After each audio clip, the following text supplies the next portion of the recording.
Beliau asli Kudus tapi sudah lama pelayanan di Sumatera, ya. Dan pagi ini mau melayani kita. Konon menurut pengakuannya, dia adalah seorang hamba Tuhan, pendetanya ODGJ atau alias orang gila. Ya. Menurut pengakuannya lebih menyenangkan melayani orang gila daripada melayani orang-orang waras katanya. Nah, bagaimana ceritanya nanti beliau akan melayani kita firman Tuhan pada pagi hari ini. Dan mari kita sambut Pendeta Yakub Ridwan, dan sambil menunggu nanti beliau menyampaikan firman Tuhan, saudara bisa lihat tayangan tentang pelayanan beliau, yaitu Yayasan Pemulihan Kasih Bangsa. Silahkan Pak Yakub, Tuhan Yesus memberkati, sambil itu bisa dilayangkan.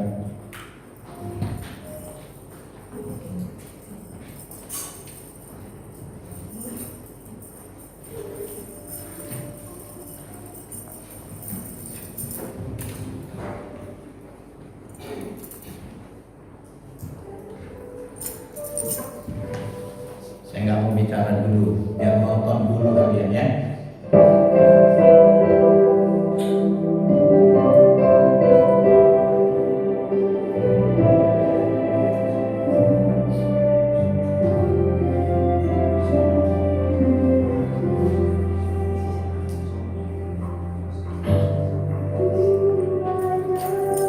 Mau dengar saya ngomong atau dengar sana dulu?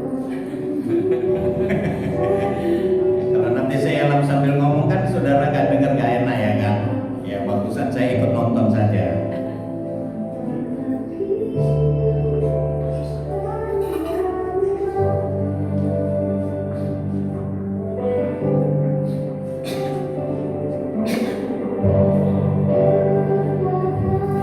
Ya orang gila pun bisa juga loh, nari-nari bisa ya.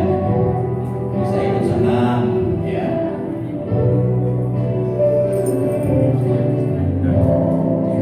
Pengambilan ya dari jamaah didampingi dinas sosial, dinas kesehatan.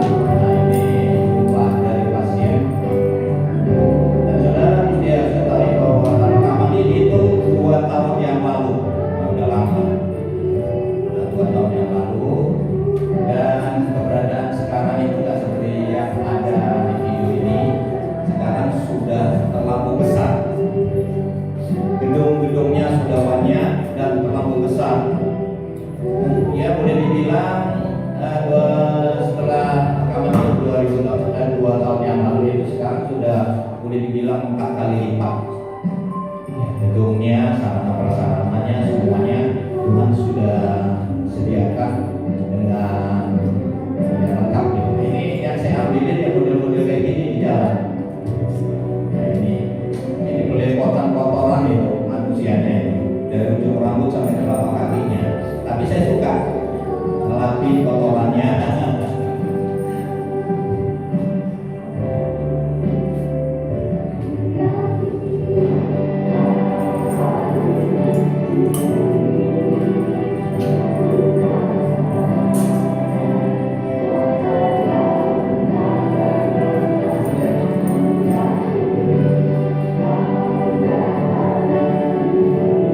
Untuk Sumatera Utara ada 3 yayasan ya. Di Kecamatan Siantar, Timia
Sorry Bapak Ibu ya, kalau mungkin lihat penampilan saya di mimbar ini ya cukup keren ya. Tadi saya mau berangkat ditanya teman saya, Cek mau ke PA mau kemana? Saya mau ada pelayanan di gereja. Kayak gitu Pak? Iya. Gaul kali katanya.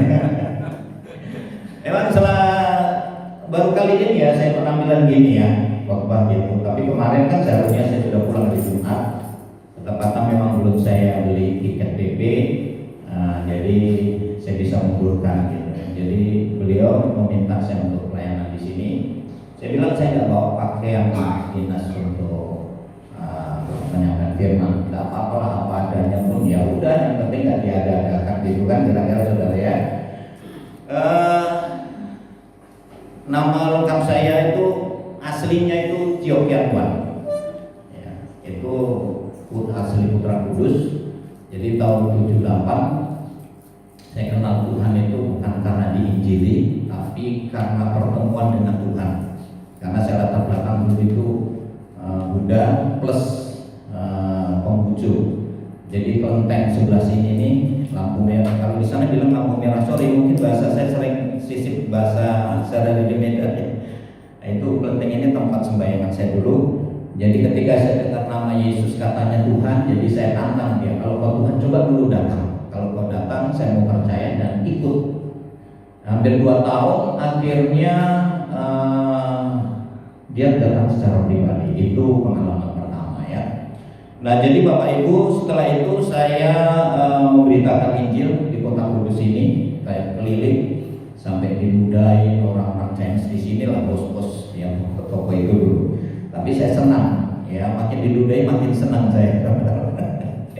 Padahal coba kalau nggak di dalam Tuhan dinudai, wah kacau saudara, tensinya naik ya. Tapi saya malah tensinya turun waktu itu, saya senang. Makin sering dinudai, saya makin senang, makin semangat. Gitulah kira-kira. Istri saya 1, anak saya yang 3. Jadi istri saya yang 1 ya, anaknya yang 3. 2 sudah married, 1 masih kuliah di USU semester 6. Dan supaya Bapak Ibu tahu, mungkin sudah disampaikan ya judul khotbah saya. Sudah tahu? Oh iya, aku nggak melihat itu pula ya. Orang aku lihat wajah kalian aja, siapa tahu ada yang ngantuk. Iya. Saya bingung loh. Ini kadang apa ya, mau berapa lama ya kan gitu? Mau berapa lama saya mau khotbah ya? Karena bisa relatif begitu loh. Kalau saya tawarkan saya jemaat, saya khotbah mau berapa lama? Mau 1 hari pun bisa. Mau setengah jam juga bisa. Kalau standarnya kan 3/4 jam kira-kira kan begitu ya. Nah jadi mungkin khotbah saya kali ini kalau seandainya kepanjangan ya dimaafkan. Kalau kecepatan ya puji Tuhan. Kira-kira kan begitu ya Bapak Ibu ya. Kalau saudara melihat judul mengubah keadaan, mungkin saudara belum pernah dengar judul mengubah keadaannya, belum ya? Belum? Saya paling suka memberikan judul ini. Dan mungkin Bapak Ibu berpikir, apa kira-kira yang mau diubah? Apa kira-kira yang mau diubah? Perlu enggak diubah? Perlu enggak sebuah perubahan? Saya ingin tanya, perlu? Semua orang pasti memerlukan sebuah perubahan. Cuman seringkali orang tidak tahu bagaimana caranya mengubah. Betul atau benar? Tanya orang yang nggak tahu. Kalaupun tahu, tapi tidak bisa berhasil. Saya dapatkan ini menurut survei saya, karena saya kan orang misi dulu, keliling Indonesia dan Asia. Jadi Bapak Ibu Saudaraku yang kekasih, muncullah tema ini. Dan firman Tuhan yang saya sampaikan itu bukan teori. Sekali lagi, bukan teori yang saya ketahui waktu saya pendidikan di sebuah Alkitab. Tapi yang saya sampaikan ini adalah sebuah kenyataan. Bagaimana saya bisa? Maka Bapak Ibu saya pastikan pasti bisa. Karena rahasianya ada di sini. Hanya tergantung bagaimana cara merespon, mengaplikasikan yang kita dengar. Makanya saya bilang membutuhkan perubahan, dan itu mesti harus tahu cara. Tahu caranya, kalau tidak menempatkan dengan tepat, itu juga tidak bisa jadi. Maka saya sering mengistilahkan banyak orang Kristen itu hidup segan, mati tak mau. Ngerti maksudnya Bapak Ibu? Hidup segan, mati tak mau. Dia berjalan terus, tapi terseok-seok. Pertanyaannya lagi, apa yang perlu dirubah? Sudah dapat? Sudah dapat belum? Wah, belum dapat ya. Sudah dapat belum? Apa yang mau dirubah sekarang? Sudah bisa jawab jawaban dalam hati ya? Sudah? Kalau sudah katakan amin. Pasti kau ingin berubah, suami, istrimu, anak-anakmu, pekerjaanmu, bisnismu. Terus apa lagi? Kalau seorang hamba Tuhan, pelayanan, ya kan kira-kira gitu ya. Dan ada banyak lagi yang perlu dirubah. Sekarang saya ingin memberikan cara jawaban bagaimana cara untuk mengubah. Kita akan sama-sama membuka di dalam Injil Matius pasal 16 mulai ayat 13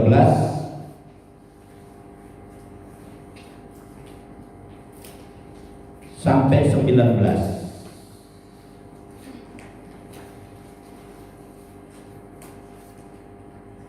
Injil Matius pasal 16 ayat 13 sampai 19. Kita baca bareng ya. 1, 2, 3 ya. Setelah Yesus tiba di daerah Kaisarea Filipi, dia bertanya kepada murid-muridnya, kata orang, siapakah anak manusia itu? Jawab mereka, ada yang mengatakan Yohanes Pembaptis, ada juga yang mengatakan Elia, dan ada pula yang mengatakan Yeremia atau salah seorang yang Oh iya. Ayo yang bagus bacanya terus.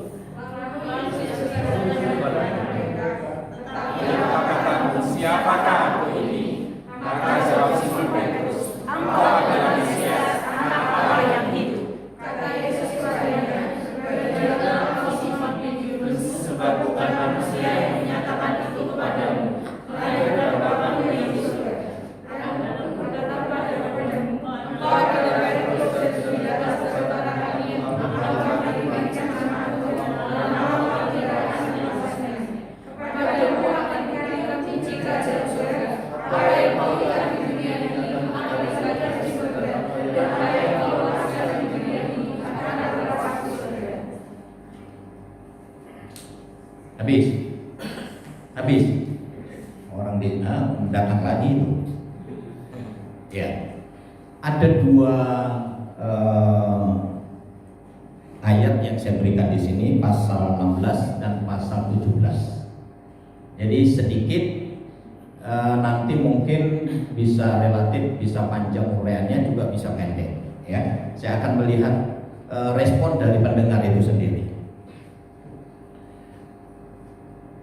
Saya rintis pelayanan kaum marginal itu tahun 2006 ya, tahun 2006. Dan sejak saya rintis itu, saya nggak akan cerita kronologis bagaimana memulaikan, tapi global-globalnya.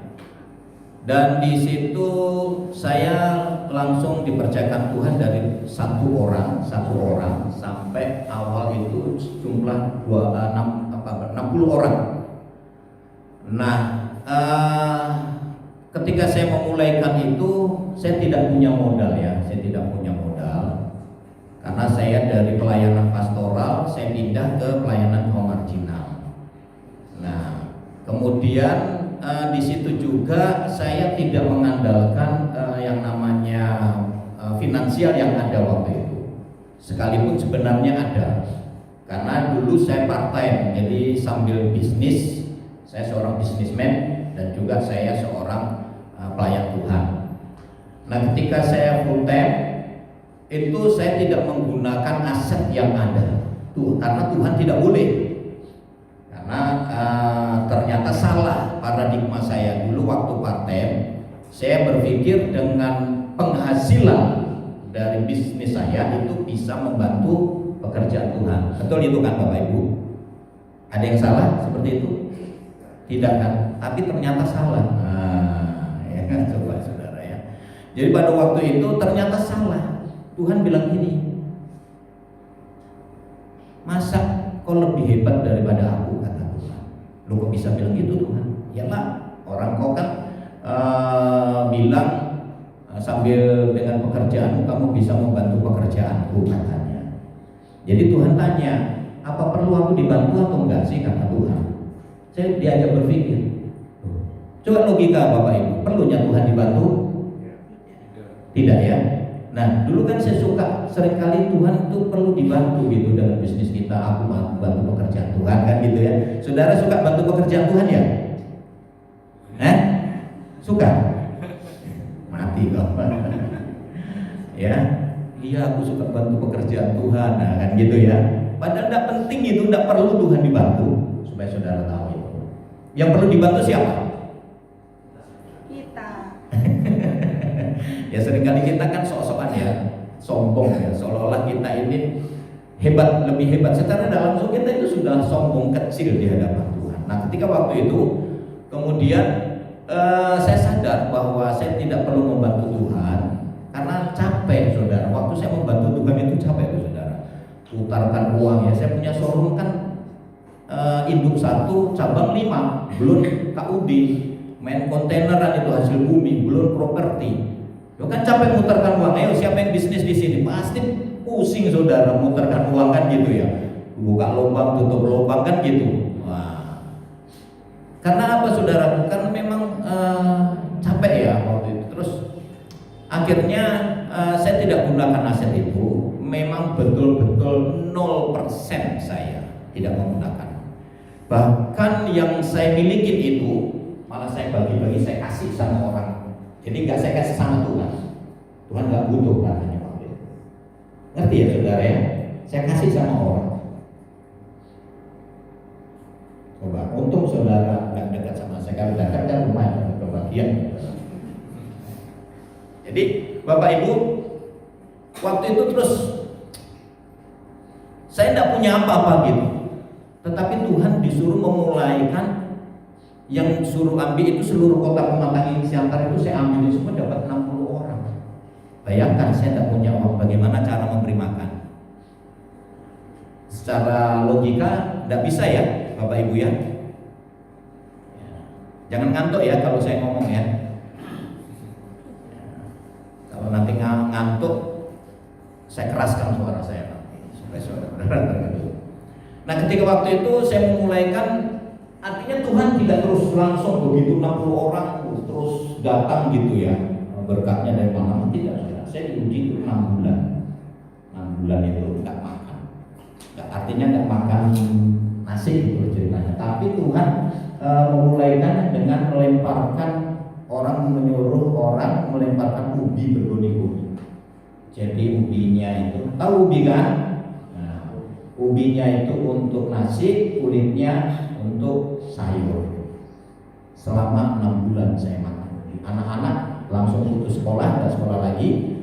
Kemudian sampai macakan perut itu sakit panas. Karena waktu itu anak-anak masih nomor 1 masih SMU, nomor 2 masih lagi masuk STM, nomor 3 masih kecil karena jaraknya jauh 3,5 waktu itu. Nah ketika waktu itu terus apakah saya bilang, Tuhan ini gak bener ini, aku ngambil hartaku gak boleh, sekarang kau suruh makan ubi, ini udah gak bener ini. Kan kalau logika kita kan pasti gitu ya, disuruh Tuhan tapi kok seperti ini keadaannya gitu. Nah sementara waktu itu orang gak ada yang mau deketin saya karena saya sudah dianggapnya bangkrut ya, bangkrut, gak ada orang yang mau dekat. Biasa itu ya Bapak Ibu ya, kalau kita lagi bangkrut kan orang takut yang deket kita. Takut apa? Diutangi. Kalau waktu jaya kan orang deket ya, mau ngutang, nggak tahu lah macam-macam. Tapi waktu jatuh nggak ada satu. Jadi makanya saudaraku yang kekasih, saya biarkan ya sudah. Kalau makanya sekarang saya punya prinsip, lebih baik satu tangan menjabat kamu ketika kamu susah daripada 1000 tangan menyalamin kamu tapi nggak tahu maksud tujuannya ya. Nah seperti itu Bapak Ibu. Jadi akhirnya apa yang kami lakukan? Jadi supaya ngerti, supaya tanggap saya dari awal dulu ya kronologisnya. Saya kupas ini, kalau nggak tahu kronologisnya nggak ada dunia nyatanya kan saudara pasti nggak ngerti, nggak mungkin gitu. Jadi waktu itu proses Tuhan izinkan seperti itu, terus akhirnya sikap kami apa? Jadi supaya ada bayar harga, ada sikap bayar harga. Jadi tidak begitu kayak istilah Jini oh Jini, nonton ada film Jini oh Jini, ya, terus jering gitu ya, terus atau seperti apa itu lampu Aladin gosok-gosok, nggak begitu saudara. Jadi prosesnya saya 6 bulan makan ubi. Setelah sikap kami mengambil apa? Doa puasa. Saya tahan 3 hari 3 malam, istri saya tahan 3 hari 3 malam makan sekali, nggak makan nggak minum itu sampai 23 kali, bayangkan 3 hari sekali makan sekali 23 kali. Nah disitulah mujizat pertama.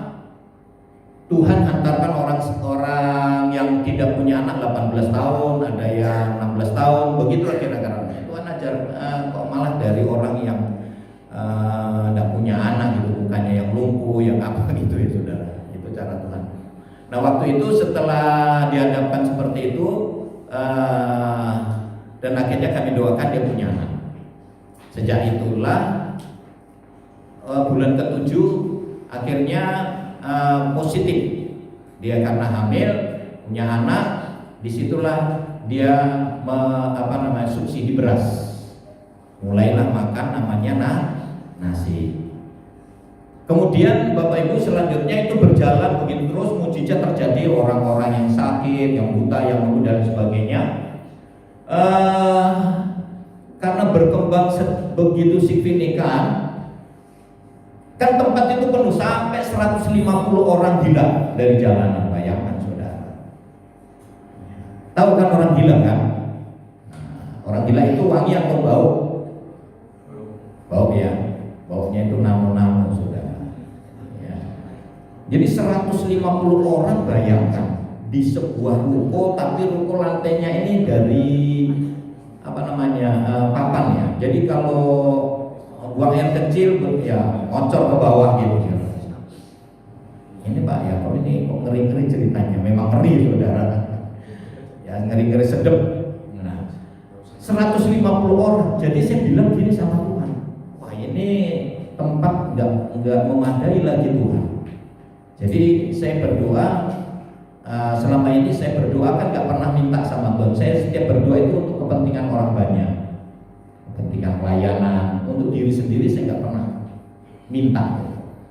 Nah, jadi saya berdoa, kali ini aku berdoa minta Tuhan. Tuhan bilang, apa yang kamu minta? Sebuah lokasi tanah yang lebar. Ya waktu itu saya minta 4 rantai. Dan akhirnya Tuhan bilang, kapan kamu mau? Dalam minggu ini. Jadi dengan saudaranya. Kalau saya minta sama Tuhan itu bisa saya memastikan. Jadi seolah Tuhan nurut sama saya. Tapi nanti tanda kutipnya nanti saya kasih tahu, jangan niru saya nanti. Ya, jadi seminggu itu datang seorang ibu, seorang dari Malang nyari saya. Katanya saya disuruh Tuhan dalam mimpi cari namanya Pak Yakob. Kalau di sana kan Yakob gitu ya, kita Yakob. Kalau di sini kan orang nggak tahu. Kalau di sini orang-orang lama yang taunya Kianuan saya ya, itu nama sehari-hari saya. Ya, kalau Yakob nggak tahu. Di sana juga kalau nyari nama Kianuan juga nggak tahu, Yakob yang tahu. Nah pada waktu itu dia nawarkan tanah 2 rantai. 2 rantai, 1 rantai itu 40 kali 40, jadi 2 rantai. Dan akhirnya saya bilang, ibu salah, saya bilang. Orang aku minta sama Tuhan 4 rantai loh. Jadi gimana nih Pak Pendeta? Ya enggak bisa, orang saya minta sama Tuhan 4 rantai kok ditawarkan 2 rantai. Salah, saya bilang. Coba tanya lagi sama Tuhan, jangan-jangan namanya sama, saya bilang gitu kan. Kalau saudara nawarin ngasih orang gratis terus ditolak gitu, gimana perasaan saudara? Kesel ya, kecewa ya. Nah, orang ini pulang dengan kecewa. Mungkin dalam benak hatinya gitu, memang betul-betul pendeta gila ini kata gitu ya. Terus dia pulang, 3 hari lagi datang dia.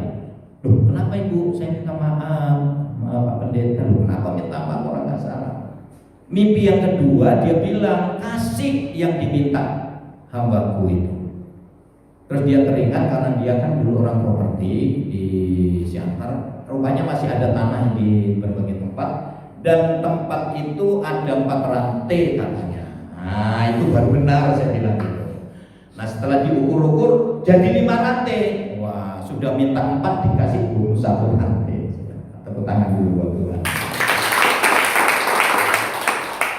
Nah setelah diukur 4 rantai ya saya nggak ada kemana-mana. Dari notaris orang itu yang datang sendiri nyumbang saya di yayasan, Pak tinggal tanda tangan katanya. Saya nggak ke notaris Pak, udah diserah. Nah kemudian saya bilang Tuhan saya udah kasih tanah. Selanjutnya saya minta dana pembangunan. Kapan? Kayak orang bicara ngomong. Minggu depan Tuhan, dalam minggu ini harus ada. Oke kata Tuhan. Jadi tiba-tiba pas ibadah minggu rombongan datang dari apa itu namanya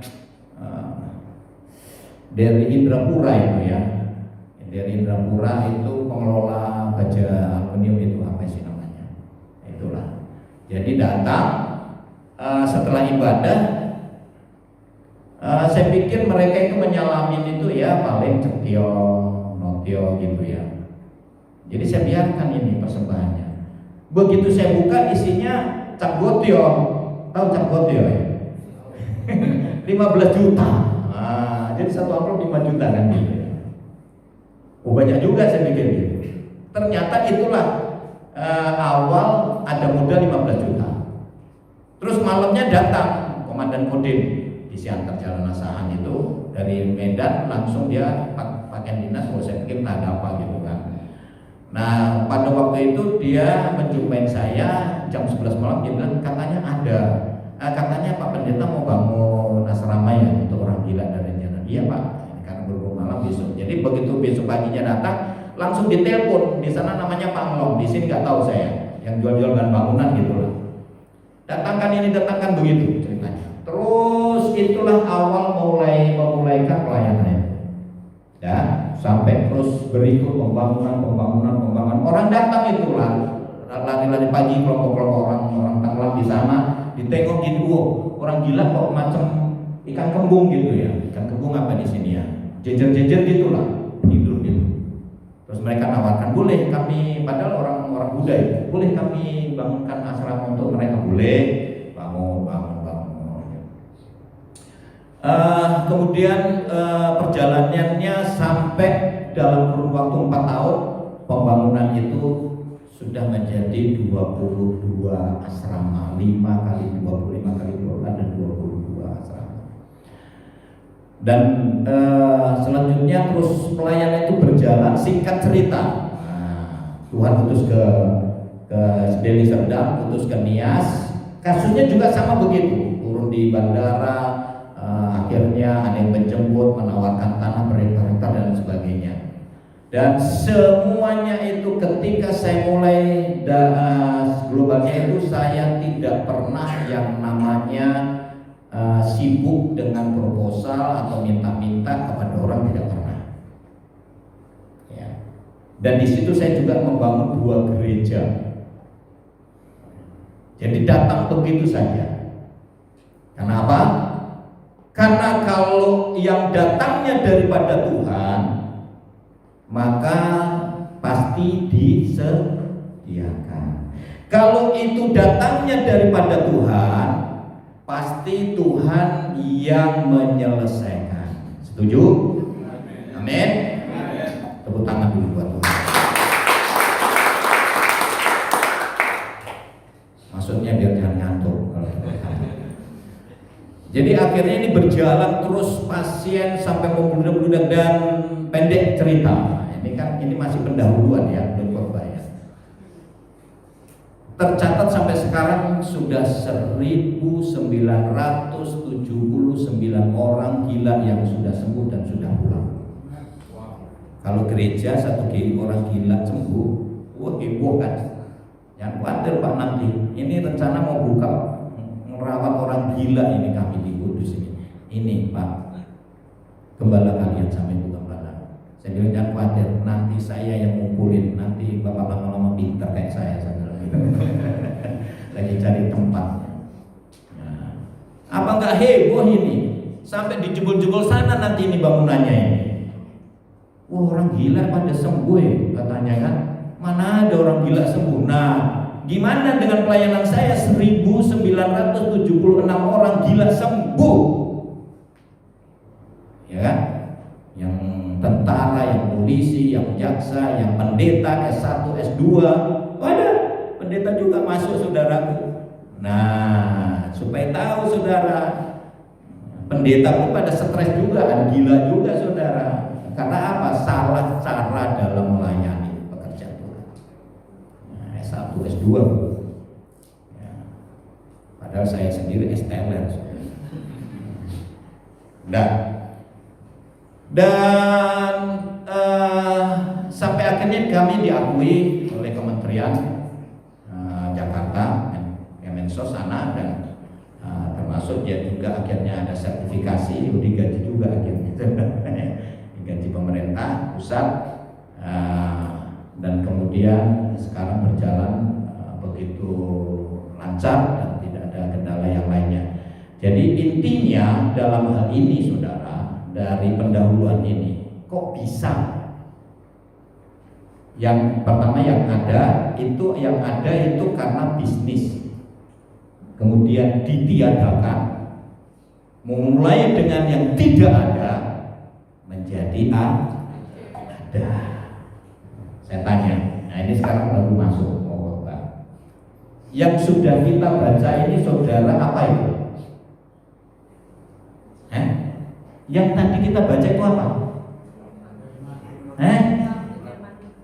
Apa? Oh, baru ditanya ringan-ringan aja, nggak bisa apalagi berat-berat ya kan? Firman Tuhan. Firman Tuhan itu siapa? Apa dan siapa? Nah, ini kan ringan-ringan ini pertanyaannya. Kalau saya khotbah itu kayak sekolah minggu loh saudara, suka saya nanya supaya nyambung gitu loh. Kalau nggak ditanyakan nanti khotbah ditanya di rumah, khotbahnya apa nak? Pak, wah pokoknya bagus sekali deh, sudah di luar kepala. Tahu kan di luar kepala kan? Nggak ngerti sebetulnya. Namanya di luar kepala semuanya. Yohanes pasal 1 ayat 1 kan firman. Firman mencoba menjadi Allah, pasal ayat 14. Firman itu adalah Jadi kalau kau baca ini firman, berarti bicara dengan Allah. Jadi kalau saudara sekarang bicara dengan Allah. Nah, kalau ini firman Allah, percaya enggak apa yang dibilang Tuhan, dibilang Allah itu benar? sebuah kebenaran, amin. Dan itu akan menjadi sebuah kenyataan. Percaya? Kejadian pasal 1 ayat 1 dan 2 apa dibilang? Pada mulanya adalah Terus? bumi belum dibentuk, masih gelap gulita. Terus?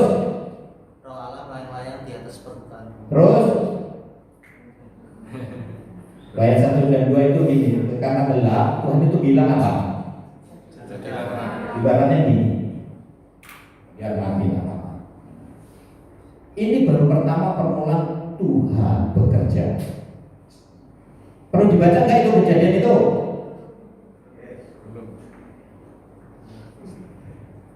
Ada nggak dibilang jadilah terang? Tuh, Yes. Tuhan bilang gini, karena gelap gulita maka Tuhan bilang jadilah terang. Jadi enggak? Seluruh isi Alkitab, ini seluruh HP ya, yang pegang Alkitab. Kejadian sampai Wahyu itu adalah sebuah perkataan Tuhan, setuju? Yang dikatakan Tuhan itu pasti jadi, pasti digenapi. Amin. Tapi kenapa? Pertanyaan, kenapa dalam kenyataan dalam hidup kita yang dikatakan Tuhan dalam Alkitab, perkataan Tuhan ini tidak pernah atau jarang terjadi dalam hidup kita? Tidak pernah atau jarang? Jarang, jujur.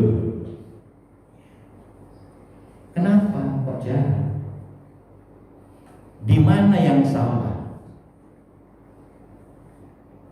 Sementara Alkitab perkataan Tuhan menjanjikan begitu banyak janjinya. Betul? Terlalu banyak. Kalau saudara tanya Mbak Google itu, saya baca, saya tanya sama Mbak Google, hampir 2.500 janji Tuhan.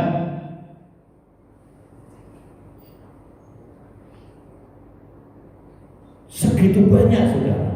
Yang pokok-pokoknya itu 250, itu yang pokok-pokok yang harus terjadi dalam hidup kekristenan. Tapi kenapa tidak terrealisasi? Ada apa dan kenapa? Makanya tadi saya kasih pendahuluan dulu. Kenapa bisa terjadi dalam hidup saya? Jadi khotbah saya ini supaya menjadi nyata, karena saya sudah mengalami. Contoh, Tuhan bilang apa? Janji Tuhan kalau soal masalah sakit penyakit. Tahu apa janji Tuhan?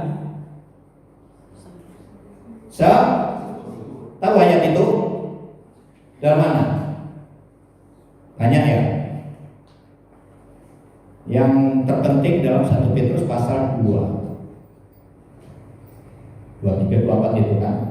Oleh bilur-bilur Yesus kamu sembuh. Tahu ayat itu? Tapi sakit ternyata tidak sembuh-sembuh. Ini contoh. Betul atau benar? Padahal ketika Yesus disalibkan, dia bilang selesai, sudah selesai. Kutuk maut, sakit penyakit itu sudah selesai. Tapi saya nggak akan membahas itu lagi ya. Terlalu panjang. Karena kategori penyakit ada 3 permasalahannya. Nah, kemudian soal masalah kehidupan sehari-hari, kebutuhan sehari-hari, atau istilahnya kebutuhan finansial lah. Itu sudah dijanjikan Tuhan. Di mana ayatnya? Tahu nggak? Lupa Pak. Saya kasih tahu, Yeremia pasal 29. Apa dijanjikan di sana? Masa depan, masa depan penuh harapan. Artinya ada kepastian masa depan. Soal anak-anakmu, cucumu ada. Kita tidak perlu mikirkan gimana nanti anak cucuku ya sementara kerjaanku begini. Ya. Orang belum apa-apa udah ditakuti dulu, udah dipikirin dulu ya. Itu tidak perlu, tidak boleh itu. Artinya setiap orang Kristen, orang yang percaya Yesus Tuhan itu sudah dijamin. Kemudian apalagi? Soal apa lagi?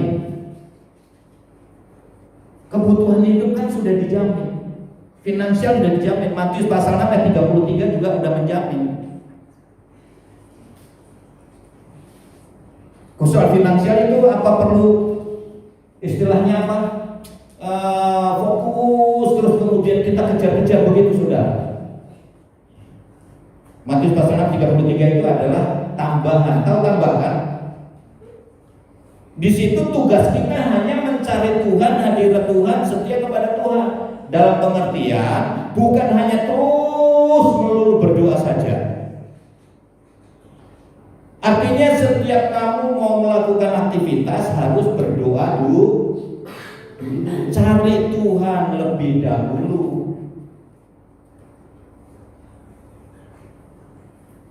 Pertanyaannya, semua itu sulit terrealisasi dalam kehidupan kita. Masalahnya ya ini yang kita baca ini. Apa dibilang? Ini pertanyaan ketika Yesus bertanya ya. Yesus bertanya kepada siapa ini? Yesus bertanya sama siapa?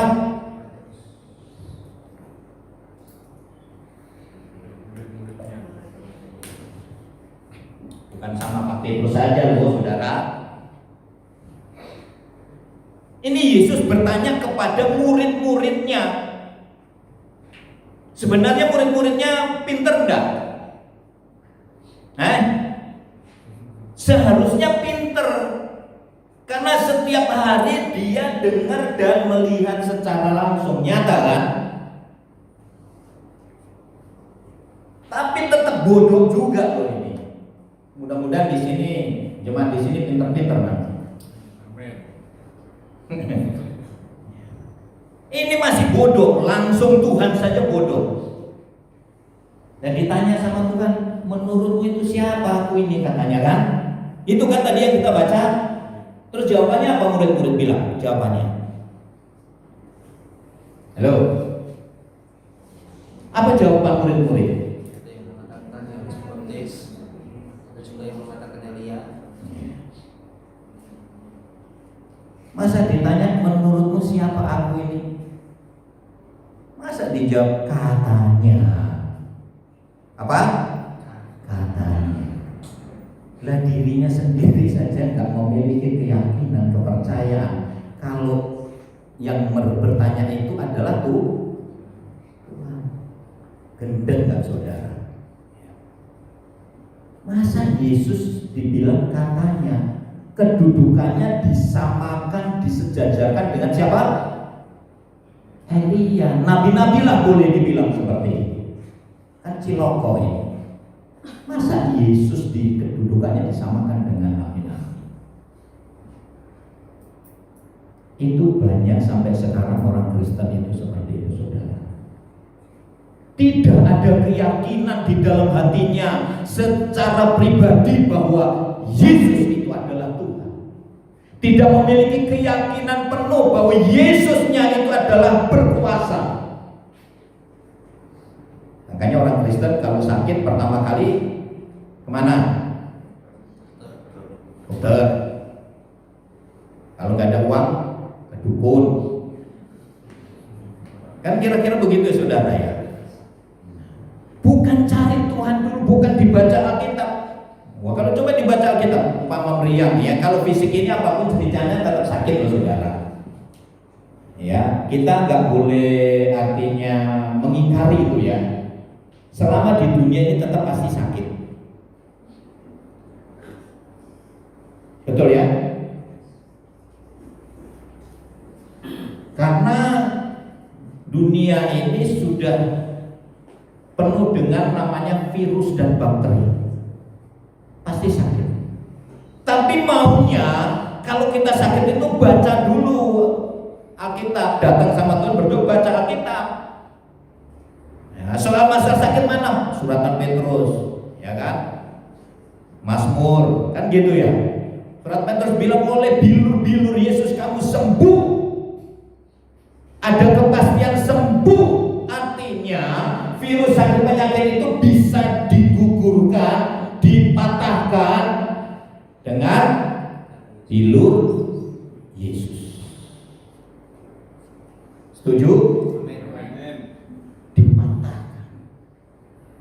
Jadi harus meyakini, mempercayai bilur Yesus itu berlaku untuk kita yang percaya. Oke? Percayanya bagaimana? Ya bahwa itu terjadi, kesembuhan itu terjadi dalam hidup kita. Sampai betul-betul kamu merasa enak besok bangun pagi. Bagaimana Pak kalau paginya masih meriang juga? Ya tetap yakin, percaya saja saudara. Karena saya akan ajarkan khotbah saya ini yang supranatural ini saudara, abstrak. Ya, makanya saya bilang bukan teori tapi hal-hal yang abstrak. Kalau ingin berubah itu saudara harus meyakini hal-hal yang abstrak, yang supranatural. Kadang kan begitu, oh nggak sembuh-sembuh juga, udahlah aku ke dokter, ya udah gigilah. Gitu saudara. Kalau imanmu memang harus melalui dokter, tapi yang penting kan saudara sudah berdoa.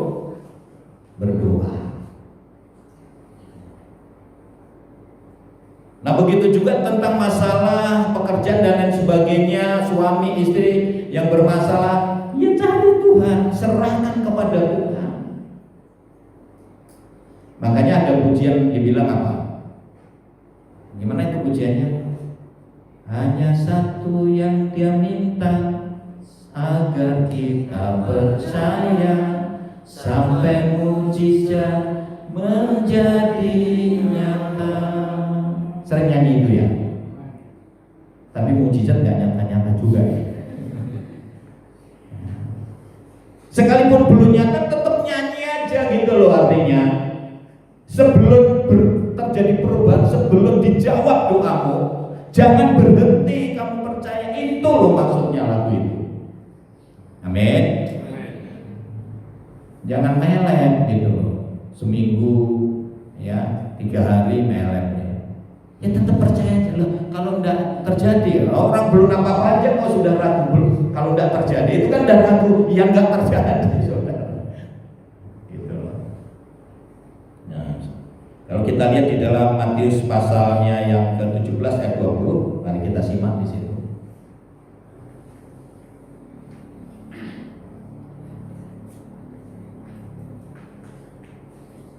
Nah, 1, 2, 3, ya.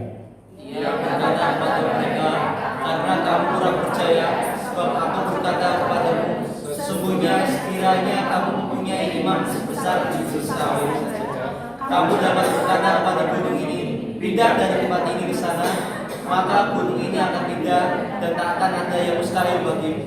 Siapa yang bisa memindahkan? Tuhan. Ada di situ dibilang Tuhan. Orang percaya. Hanya baca bagus-bagus lah. Yang bisa memindahkan adalah orang percaya. Terus yang terakhir itu dibilang apa? Tak ada yang mustahil. Tak ada yang mustahil bagi Orang percaya. Orang percaya. Bagi Orang percaya. orang percaya. Siapa orang percaya? Bilang saya gitu kok susah sih. Jadi nggak ada yang tidak bisa berubah, tidak ada yang mustahil kalau saudara percaya. Mempercayai apa sih? Nah kan gitu ya. Mempercayai apa? Tapi mempercayainya jangan aneh-aneh ya. Wah aku percaya tahun depan pasti saya bisa punya istri lagi, jangan gitu. Mempercayai hal-hal yang positif gitu. Mempercayai kalau suamimu bandel, aku percaya Tuhan, aku serahkan roh jiwa dan tubuhnya kepadamu, aku percaya pasti gak bandel Tuhan. Ya kalian yang istri yang tahu suaminya bandelnya kayak apa kan gitu. Nah, kalau yang istrinya juga begitu, doakan suaminya. Aku percaya istriku pasti baik. Pasti jadi baik. Ya. Anak-anak, pekerjaan, aku percaya Tuhan. Anak-anakku pasti baik. Anak-anakku pasti baik. Akan jadi baik. Aku percaya Tuhan, bisnisku, usahaku pasti maju. Ya, sekalipun seminggu 2 minggu belum rame, yakin saja aku percaya Tuhan pasti maju, pasti rame. Ya, nyanyi aja sampai mujizat menjadi nyata. Suka nyanyi itu nanti ya. Habis doakan istri, suami, pekerjaan, bisnis, kalau belum jadi nyata nyanyi lagi, ya kan? Sampai mujizat menjadi nyata, gitu ya. Percayanya itu tidak boleh terputus. Mempercayai perkataan Tuhan, mempercayai janji Tuhan, itu yang dimaksudkan. Sampai menjadinya, sampai terrealisasi apa yang dikatakan Tuhan, apa yang dijadikan Tuhan.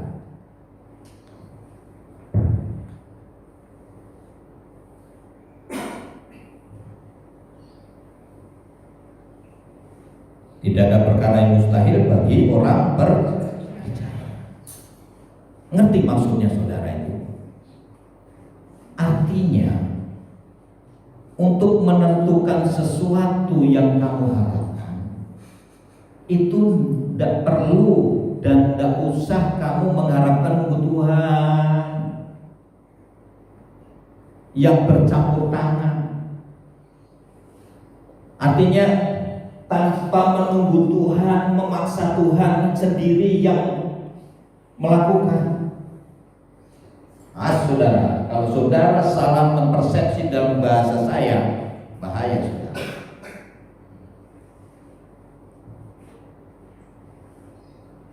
Bahasa iman itu adalah sesuatu yang abstrak, yang tidak bisa dilogikakan. Makanya di dalam Ibrani pasal 11 ayat 1 itu, iman adalah mempercayai sesuatu yang tidak nyata tetapi akan menjadinya nyata. Itu kan gila saudara. Tidak nampak, tapi percaya itu akan menjadi kenyataan. Artinya semua yang dikatakan Tuhan, kita hanya tinggal meyakini, mempercayai bahwa yang dikatakan Tuhan, yang dijanjikan Tuhan itu adalah untuk saya, menjadi milik saya. Ibarat janji itu adalah sebuah apa ya? Dari bahasa yang lain, kalau gini seperti ini, orang tuamu pernah janji? Pernah? Kalau orang tuamu janji itu kira-kira bakal ditepati tidak? Tepati, betul. Baik, berarti orang tua. Sekalipun janji orang tuamu nggak langsung waktu dia janji kan nggak langsung nyata ya. Ada yang begitu ya. Nah, supaya menjadi nyata bagaimana? Kan gitu. Supaya menjadi nyata bagaimana?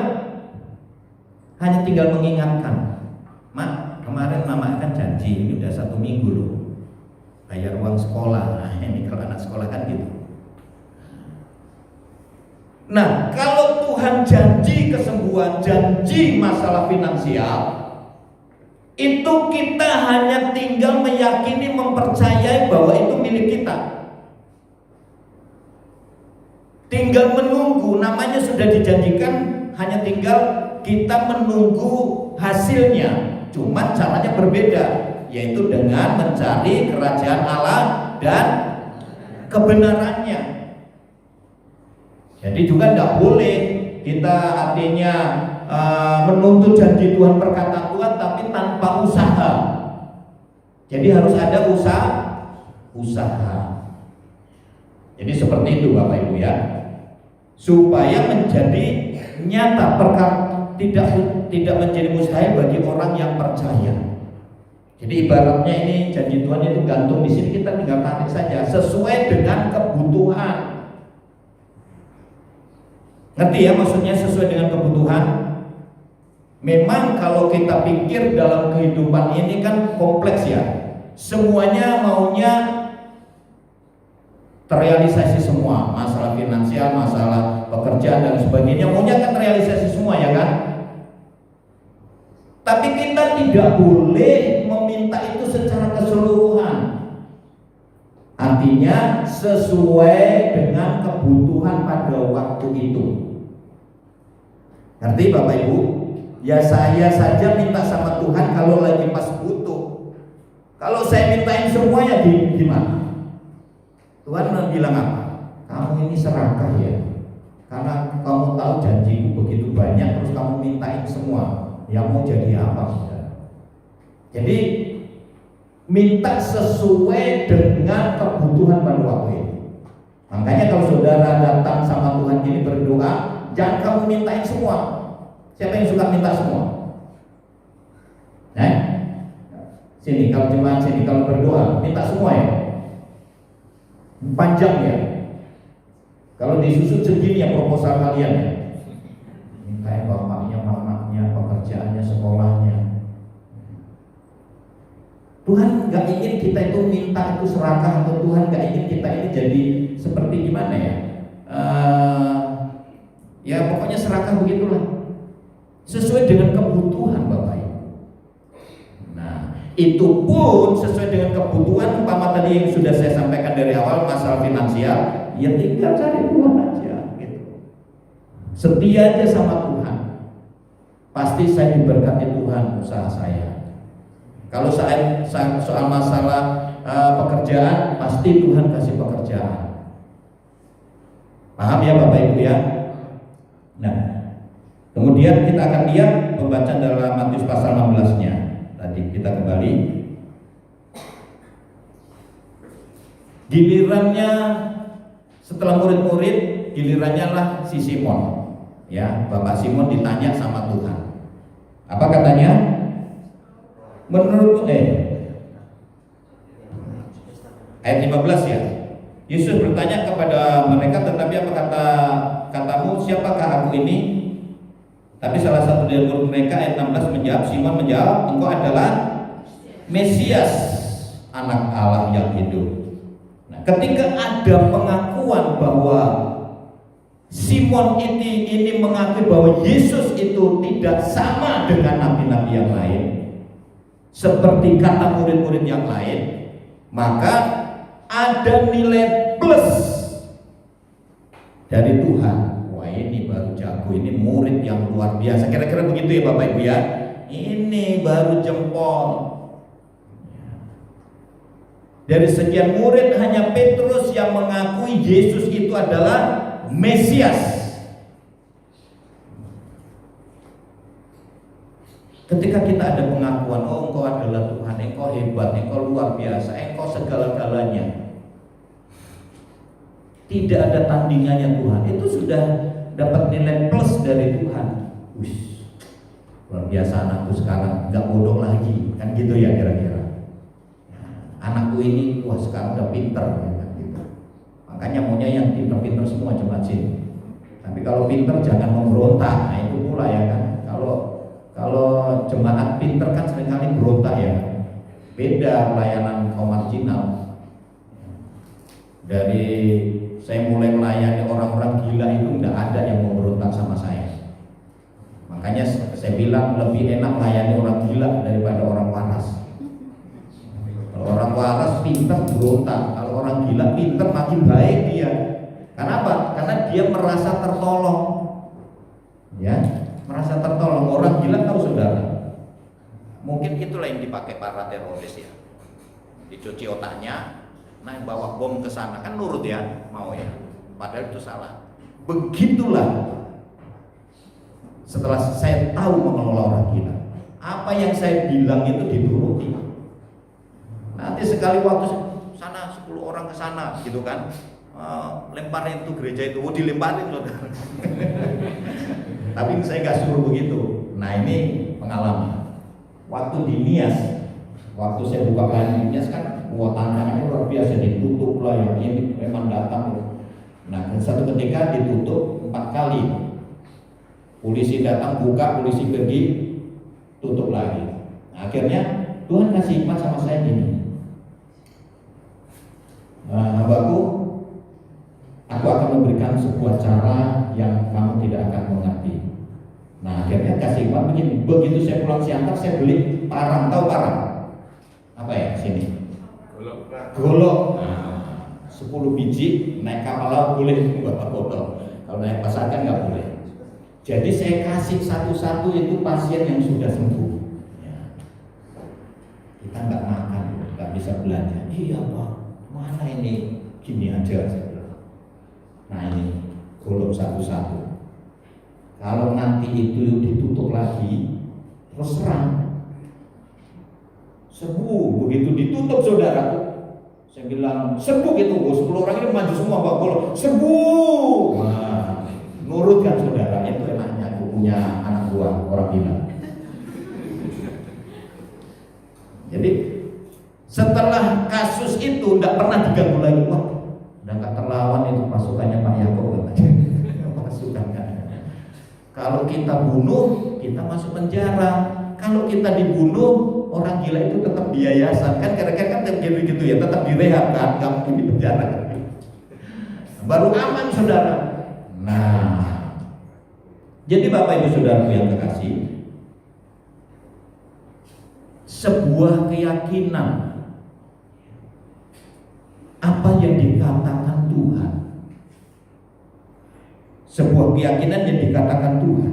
Makanya di sini setelah mendapatkan nilai plus, Yesus berkata yang pertama apa? Ada muncul kata berbahagialah engkau. Kalau orang memiliki keyakinan, kepercayaan kepada Tuhan sungguh-sungguh, itu baru bahagia dia. Ya, kalau yang setengah-setengah nggak akan bahagia. Yang berikut apa setelah bahagia?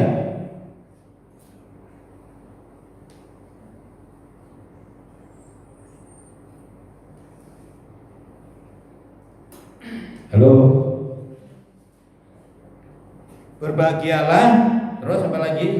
Sebab bukan manusia yang mengatakan itu padamu, melainkan Bapakku yang di surga. Ya. Ayat 18.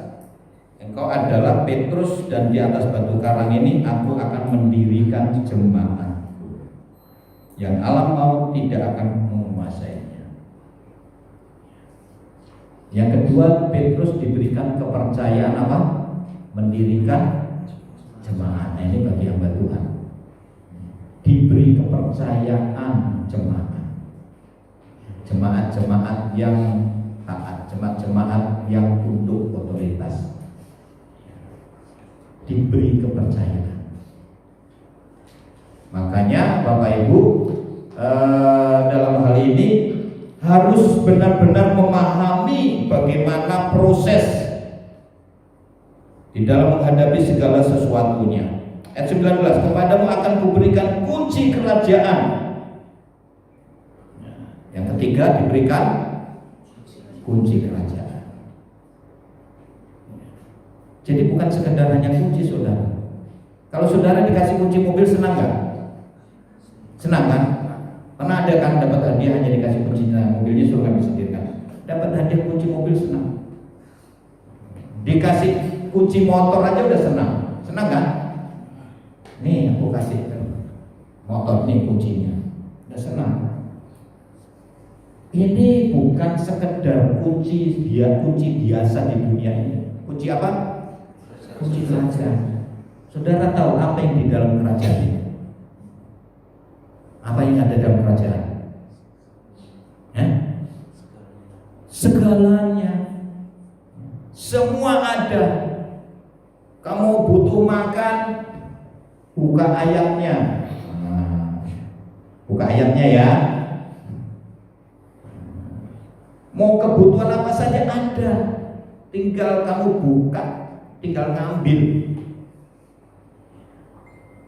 sesuai dengan kebutuhan yang dijanjikan Tuhan di dalam Alkitab ini. Semua kan ada ya, komplit. Kunci kerajaan. Makanya sejak saya mengetahui rahasia ini, semuanya berubah. Kehidupan saya, lingkungan saya, pelayanan saya, semuanya berubah. Dengan dasar prinsip firman Tuhan. Saya pegang janji Tuhan. Tapi dalam memegang janji Tuhan itu tidak boleh setengah-setengah, seperti dalam Matius pasal 17 tadi. Yesus bilang, karena kamu kurang percaya. Kan murid-murid di situ kan pergi pelayanan juga ya, mendoakan orang sakit. Dia bilang, aku sudah mendoakan orang sakit demi namamu Tuhan, tapi tidak sembuh katanya kan. Ya tidak sembuh kalau kamu mendoakannya udah bimbang dulu. Kalau di hadapan Tuhan disuruh melayani orang sakit, saudara udah bingung sendiri, sembuh enggak ya, sembuh enggak ya, ya tidak sembuh sebenarnya. Jadi harus yakin dulu, pasti sembuh. Apa dasarnya? Karena firman Tuhan menjamin. Kita kan atas dasar janji Tuhan, makanya kita berani menghadapi orang sakit kan. Ngadepin orang gila, ngamuk enggak? Kalau kita sudah ragu, gimana ngamuk? Ya ngamuk dia saudara. Ya, harus percaya saudara. Nah, sebuah keyakinan, kepercayaan sesuatu yang abstrak inilah nilai-nilai ini yang perlu tanamkan di dalam hati kita. Jangan segala sesuatu itu dengan kebimbangan, keraguan. Matius pasal 17, Yesus bilang sama murid, karena kamu kurang percaya, akhirnya tidak dapat apa-apa, tidak terjadi mujizat, tidak terjadi perubahan. Kalau situasi keadaan ingin berubah sesuai dengan judul, harus meyakini, mempercayai perkataan Tuhan secara utuh. Ya, harus meyakini secara utuh. Sekalipun itu belum terrealisasi, tetapi percaya itu menjadi milik kita, itu akan kita terima. Katakan amin. Bahkan sampai saya istilahkan iman itu harus seperti orang gila. Saya bilang sama siapa ya? Sama Cici ini pernah bilang. Orang iman itu mengimani sesuatu itu harus seperti orang gila, saudara. Ngerti saudara maksudnya? Saudara tahu orang gila? Pernah lihat orang gila? Pernah orang gila ini tiba-tiba nyebrang jalan? Saudara pernah lihat apa yang terjadi ketika orang gila ini nyebrang di jalan yang ramai? Apa yang terjadi? Apa yang saudara lihat? Ditabrak? Pernah? Lihat orang gila nyebrang ditabrak? Belum pernah kan? Kenapa kok nggak ditabrak? Kenapa orang gila ini kok nggak takut nyebrang ini kan? Dia kan gini. Nah kalau orang waras kan gitu. Kalau orang gila kan aneh. Tinton, nyantai aja saya jalan kan. Yang mengalah adalah orang waras. Iman itu memang harus seperti orang gila. Ya, ketika kita sakit, firman-Mu berkata segala sakit penyakitku sembuh. Ya, Mazmur pasal 103, Engkau mengangkat aku, dosa saja diampuni, sakit penyakit Engkau sembuhkan Tuhan. Saya tak mau tahu, pokoknya kamu janji aku sembuh, ya sembuh. Kan gitu. Sembuh. Nah, Tuhannya gimana? Kalau kita sudah maksa seperti itu iman kita, Tuhan waras enggak? Tuhan waras enggak? Waras ya? Kecuali saudara bilang Tuhan itu gila juga ya. ya sama-sama gila gitu ya kan. Karena kita iman kita gila, Tuhan itu waras, ya Tuhan yang mengalah. Kan gitu ya. Tuhan lihat, udah gila juga ini. Siapa namamu? Christian. Udah gila juga ini murid musik Kristen satu. Udahlah, kalah aku dibuatnya kan gitu ya. Udah, aku kasih ya, kan gitu ya. Nah, sembuh kamu. Nah, aku naikkanlah kau kelas berapa? Kalau kuliah terus dilancarkan. Ya kan, dikasih ilmu pengetahuan ya kan. Tuhan itu kalah dengan orang yang memiliki iman percaya yang sungguh, tanpa ragu, tanpa bimbang. Kalau bimbang tidak dapat apa-apa. Nah, kalau selama ini kau sudah berdoa sekian banyaknya, sekian lamanya tidak dapat apa-apa, berarti saudara kurang.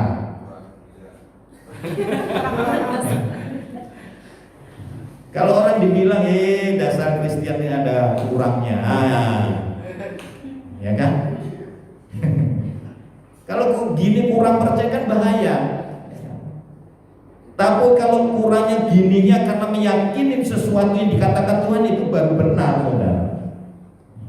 Biar sampai mujizat itu nyata. Tidak mau tahu aku Tuhan, kamu bilang sembuh kok. Saya sudah ngalami, saudara. Mati pun aku siap karena kembali firman Tuhan. Jadi semuanya pakai Alkitab, pakai firman Tuhan, ya kan? Bible tuh apa? Ya. Jadi kembalinya Bible sudah. Saya dulu pernah tahun 2016 saya memang diizinkan usus buntu ini. Usus buntu. Dokter juga sama bilang dia harus dioperasi besok, kalau enggak itu pecah. Nah, ini kasusnya beda. Karena saya memang nggak ada uang waktu itu kan saya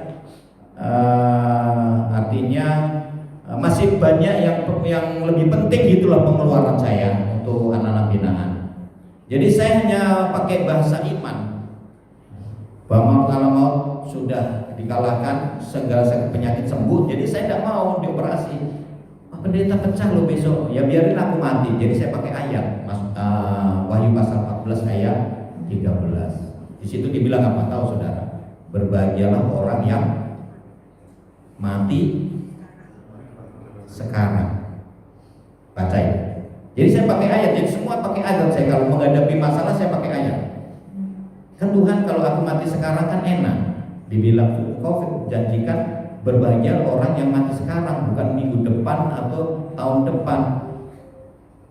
Jadi artinya saudara, saya nggak takut untuk masalah kematian. Kalau orang takut dengan kematian itu ada apa-apanya, saudara. Saudara masih takut mati? Saudara bilang, aku belum kawin ya Pak.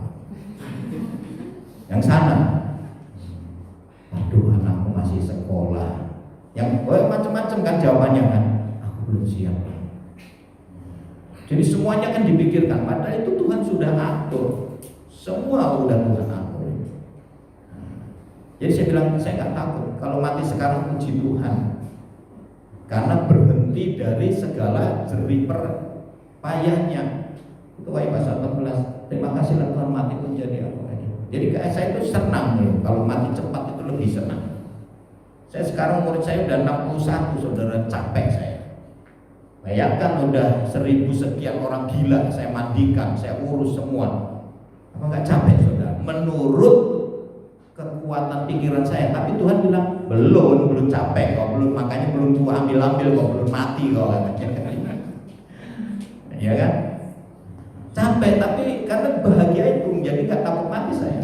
Malah saya pernah bilang Tuhan kalau mati maunya pas aku naik pesawat. Enak kan daripada mati di kamar mandi. Dengar nggak mati jatuh kamar mandi? Tabrakan naik mobil, dengar nggak? Kalau tabrakan itu berapa lah paling jasa harga 50 juta. Nah kalau naik pesawat, tahu berapa dapatnya? Dari maskapai 1 M, dari asuransi 1 M, 2 M mati jatuh dari pesawat. Tidak jatuh-jatuh juga saudara. Padahal saya keliling Asia, keliling Indonesia, hampir tiap minggu saya keliling naik pesawat loh saudara. Keliling terus pelayanan saya. Orang-orang ya orang gila juga gitu. Kan gak jatuh-jatuh juga. Karena Tuhan bilang belum, masih banyak kerjaan. Contoh lagi, 1 bulan yang lalu kan saya divonis dokter di Medan, batu ginjal, batu empedu, pembekakan jantung, kemudian pembekakan prostat, kemudian bronkitis, terus satu lagi pokoknya ada 6 saudara. Jadi saya minum obat itu semua di rumah sakit sana. Padahal saya minta mati, nggak dibiarkan mati Tuhan, malah dibawa ke rumah sakit. Udah gak betul lagi, nah Tuhan, saya bilang gitu. Masa saya harus minum obat, aku udah imani. Nah, jadi akhirnya Bapak Ibu, keputusan saya dibawa ke Penang, ya, di rumah sakit Adventist itu di Penang.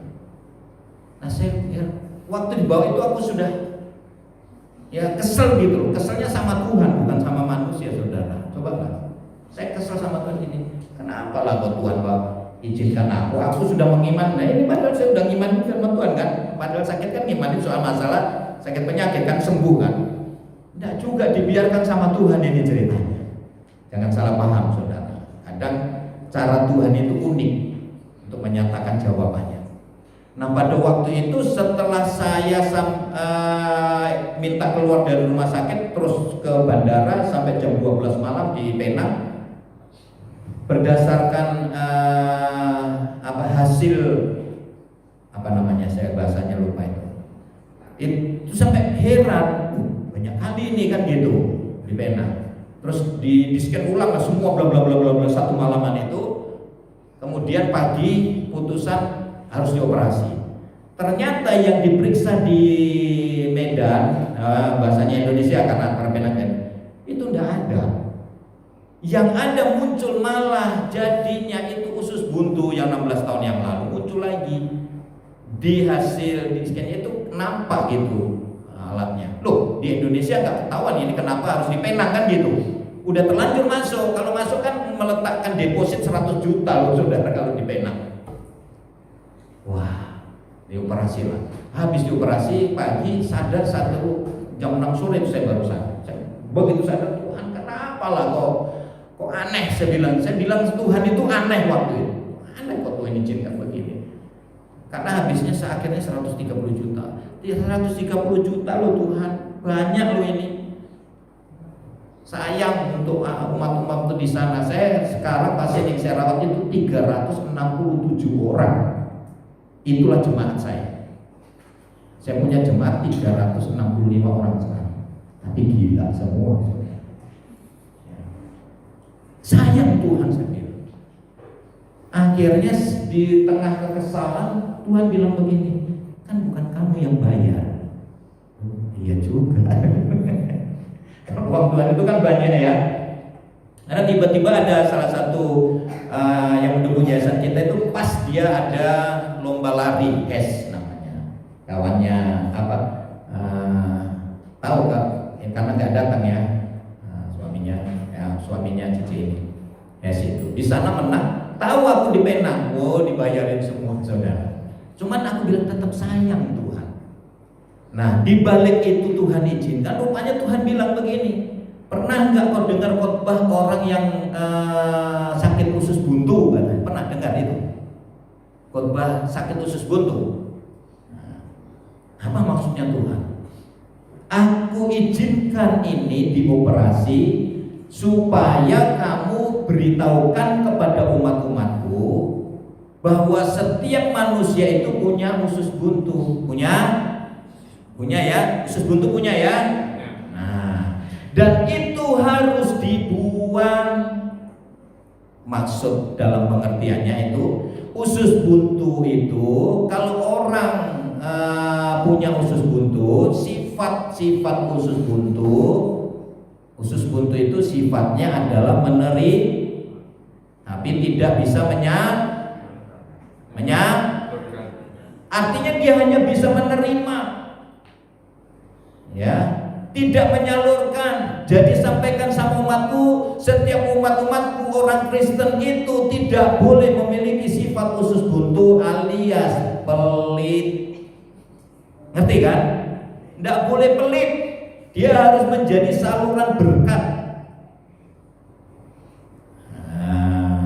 Jadi kalau dia pelit itu berarti usus buntunya belum dioperasi. Harus harus dibuang sifat usus buntu. Oh begitu ya Tuhan.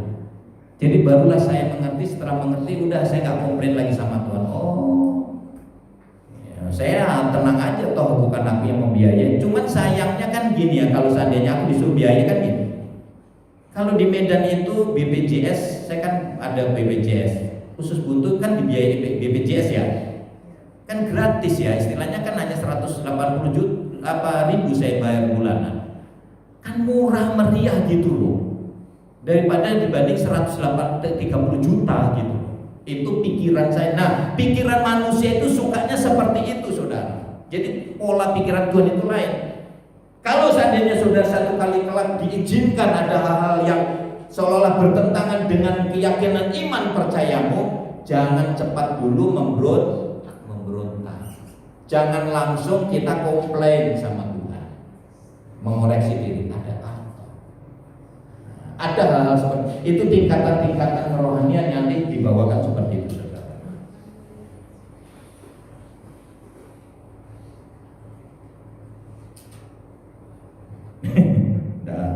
Jamnya udah jalan terus ya. Jadi Bapak Ibu saudaraku yang kekasih, sudah mengerti ya maksud yang saya sampaikan? Judul khotbah mengubah keadaan. Kalau ingin situasi yang kau hadapi berat saat ini, yakini, imani, percaya yang pertama kau punya Tuhan yang hebat, luar biasa. Dan tidak perlu engkau ragukan kemampuannya. Seyakin-yakinnya. Dan percayalah ketika engkau berdoa sesuai dengan janji Tuhan, engkau akan menerimanya. Dengan catatan kamu tidak boleh ragu, tidak boleh kurang. Yakin, percaya, sampai mujizat itu menjadinya nyata. Dan ini yang saya kerjakan sampai hari ini. Dalam kurun waktu saya praktekkan ini, setelah dibukakan rasa ini, dalam kurun waktu 4 bulan, 4 tahun, saya sudah 3 yayasan, 2 gereja. Untuk itu, saya harapkan ketika saudara mendengarkan firman Tuhan pagi menjelang siang ini, paradigmamu itu sudah berubah. Dan ketika untuk beberapa bulan dan tahun saudara sudah berubah, pelayanan berubah, pekerjaanmu berubah, semuanya akan dibawakan Tuhan sesuai dengan janji-janjikan. Katakan amin. Doakan saudara, ya, doakan Bapak Gembala kalian di sini. Saya harapkan memang terrealisasi. Kalau nggak terrealisasi, saya tetap merealisasikannya. Karena saya memang sudah diutus Tuhan untuk membangun manusia seutuhnya di kota kelahiran saya. Tapi tiba-tiba Bapak Ibu ini punya hati yang sama, makanya saya lebih baik mengalah. Saya membantu bekerja. Saya membantu bekerja dan memajukan. Itu saja saya. Yang penting bisa ada pelayanan ini.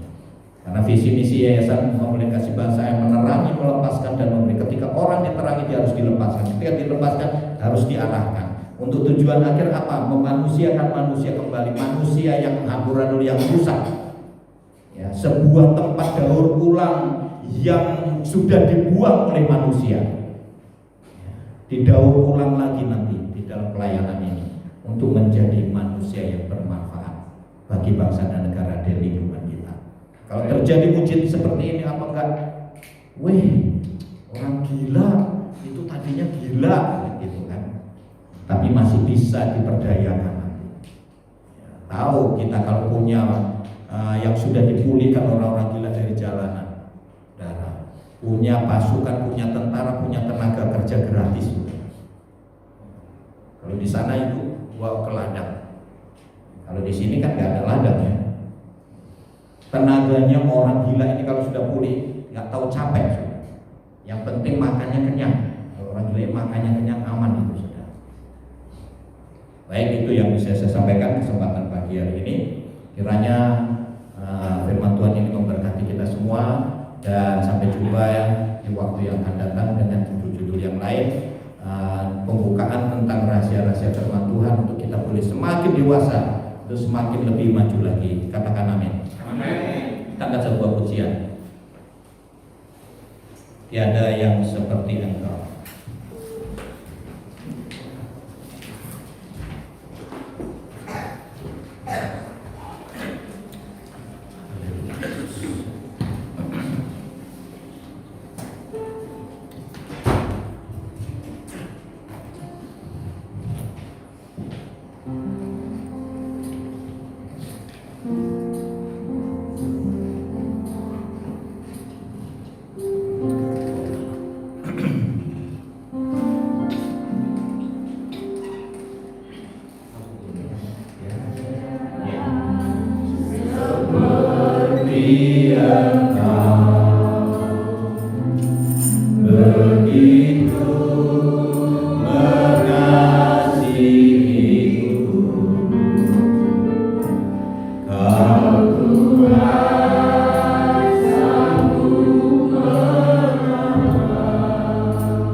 Tiada yang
sehingga menjadi nyata ada sebuah perubahan, ada sebuah pernyataan. Bukan hanya kami mendengar teori atau janjimu tanpa realisasi, tetapi kami sudah dengar bagaimana cara untuk semua itu bisa menjadi kenyataan, menjadi realisasi dalam hidup kami. Terima kasih buat firman-Mu Tuhan. Kami imani, kami percaya firman-Mu itu untuk kami Tuhan, untuk saya Tuhan. Firman-Mu, janji-Mu itu untuk saya Tuhan, dan itu akan menjadi kenyataan dalam kehidupan kami. Yang sakit menjadi sembuh dalam nama Yesus Kristus, yang susah sudah dihiburkan dalam nama Yesus. Pekerjaannya yang tidak tentu menjadi tentu, Engkau memberikan pekerjaannya, naik jabatan mereka Tuhan. Demikian juga dalam usaha pekerjaannya Engkau sudah berkati, Engkau tingkatkan dalam usaha pekerjaannya. Apa yang mereka kerjakan Bapa di surga, mereka yang berladang Engkau memberkati, bertani Engkau memberkati, semuanya Engkau memberkati, semua dengan sesuai dengan janji-janji Tuhan.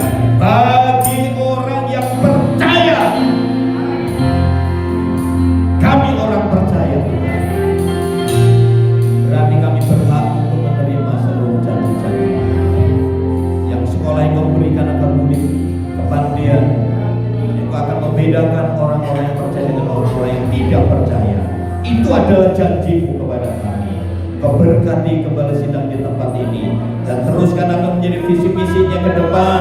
Tuhan, teruskan Tuhan, nyatakan semakin nyata, semakin nyata, sehingga pelayan di tempat ini semakin besar, mengembang ke kanan ke kiri, bersayapnya mengembang terus Tuhan. Dan ke depannya yang akan melayani para kaum marginal, Engkau beri kekuatan dari sekarang untuk menjadi nyata yang sudah taruhkan dalam hatinya. Maka Tuhan biarlah nyatakan menjadi terrealisasi Tuhan. Biarlah kami bersama-sama untuk membantu orang-orang yang terabaikan di jalanan Tuhan. Dan ini menjadi harapan keinginan dari hamba-Mu di tempat ini Tuhan. Tentunya cara Tuhan yang akan Engkau nyatakan dalam kehidupan kedua hamba-Mu di tempat ini. Terima kasih Engkau siapkan semuanya. Kami tidak tahu dari mana itu dananya. Yang jelas kami percaya Tuhan pasti sediakan. Karena ini adalah pekerjaan-Mu, ini adalah misi kerajaan-Mu, penyelamatan jiwa Tuhan. Kami tidak takut. Kami akan memulaikan dari yang tidak ada menjadi ada. Seperti ketika Engkau memulaikan pekerjaan-Mu hanya dengan berkata jadilah terang, maka terang itu jadi. Ketika Engkau berkata beriaklah air, beriak air.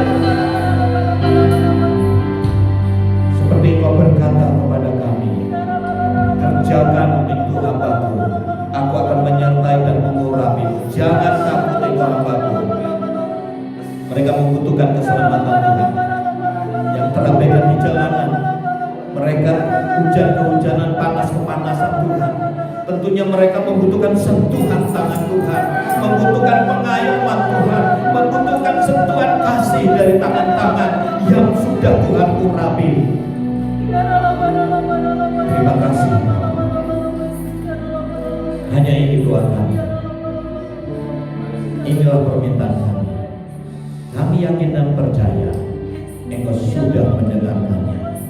Sebab Engkau yang berjanji Tuhan, apa yang Engkau ikat di surga, artinya apa yang kami sampaikan, kami doakan sampai ke surga. Dan janji-Mu selanjutnya, apa yang kami sampaikan di dalam doa-doa sampai ke surga, dan itu akan turun ke bumi. Artinya doa kami sudah sampai kepadamu dan itu akan turun ke bumi. Artinya kami sudah menerima itu. Engkau sudah menggenapinya. Itulah iman percaya kami Tuhan. Terima kasih Bapak. Segala puji hormat kemuliaan hanya bagi nama. Kami sudah berdoa mengucap syukur serta percayanya di dalam nama Tuhan Yesus. Kami sudah berdoa mengucap sudah percaya. Haleluya. Yang percaya diberkati katakan amin.